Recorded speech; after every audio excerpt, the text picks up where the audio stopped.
daminɛ n'o bi kuma adamadenya taabolo kan an ka bi lasili a bɛna boli mun kan o de ye ngalon an bɛna kuma ngalon de kan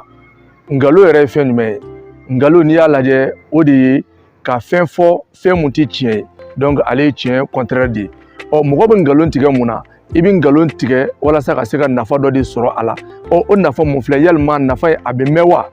n'i y'a lajɛ taabolo la nafa a tɛ mɛn ngalon komi a bɛ fɔ cogoya min na a b'a don ɲɛ nka a t'a dugusajɛ ɲɛ wa a bɛ fɔ fana ko ngalon a mana mɛn cogo o cogo hali n'a mana fɛn min ye tiɲɛ n'a wulila tile kelen a bɛ ko a la o de la an b'a ɲini mɔgɔw fɛ ngalon tigɛ a ka dabila ka da kan ngalon tigɛ a kɔlɔlɔ ka bon kosɛbɛ n'i ye ngalon jateminɛ e mun bɛ ngalon tigɛ i bɛna ye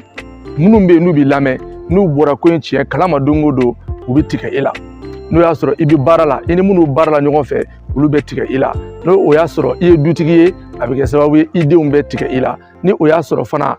muso b'i bolo muso fana o fana bɛ tigɛ i la n'i ye muso fana ye n'i bɛ ngalon tigɛ i denw olu bɛ tigɛ i la donc o de la an b'a ɲini bɛɛ lajɛlen fɛ ngalon an k'a to yen mɔgɔ b'a fɔ ko ka ngalon tigɛ ka ɲɛni kɛ olu kɔni ye kuma ye mɔgɔw b'a fɔ f'i k'a bila i kunkolo la k'a fɔ i bɛ ngalon tigɛ ka ɲɛni mun kɛ i bɛ mɔgɔ mun ta ɲɛ f'i k'a dɔn k'a fɔ maa wɛrɛ bɛ yen bala k'o ta de tiɲɛ donc ngalon bɛ fɛn fila de kɛ a bɛ ɲɛni kɛ yɔrɔ dɔ la i yɛrɛ bolo nka a bɛ tiɲɛni kɛ fan dɔ fɛ a mana kɛ cogo o cogo i ye ngalon mun tigɛ bɔ bɛ k'a tiɲɛ kalama don dɔ la ka d'a kan n'i ye ngalon tigɛ siɲɛ kelen f'i ka tila ka ngalon tigɛ siɲɛ 10 ɲɔgɔn na pour que ka se ka o kelen dilan